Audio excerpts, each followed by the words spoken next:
Wasak ang kotseng ito matapos sumadsad sa nakaparadang pickup at van sa gilid ng Camp 8 Cannon Road sa Baguio City. Galing sa BGH Rotonda ang kotse at pababa sa Camp 7. Doon sa pa-curb, may nakapark na Ford and Elf. Nakapark yon, so ang tendency nun, hindi naman talaga siya banggaang ng paakyat at pababa. Pero yun, nasadsad niya. Una raw na tumama sa pick-up ang kotse, saka dumiretso sa van. Pababa dito yung kotse. Induro na dito ako. Siguro nagtayok jay kotse. Iso nga jay driver ti natamaan piman. Tapos tiragi jay motor nga kwa.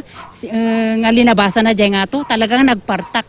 Ayon sa pulisya, namatay ang driver ng kotse na si Adrian Kyle Mencio na isang nurse. Sugatan naman ng sakay niyang si Fermina Bilbao.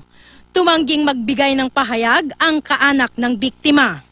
Paalala ng mga otoridad, Una, i-check po nila yung mga sasakyan nila, yung lubagets. Pangalawa, i-check din nila yung sarili nila. Dapat hindi sila nakainom, tapos nasa kondisyon yung katawan nila. sa Bacara, Ilocos Norte, sugatan naman ang 16 anyos na lalaki matapos sumemplang ang minamanehong motorsiklo. Nagtamo ng sugat sa mukha ang biktima. Ayon sa ama ng biktima, nakainom ng alak ang binatilyo nang mangyari ang aksidente.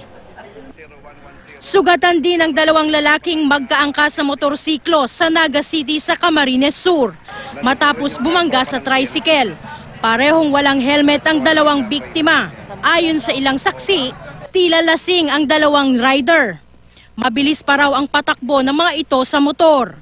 Glam Kalikdan Dizon, Nagbabalita, Pilipinas.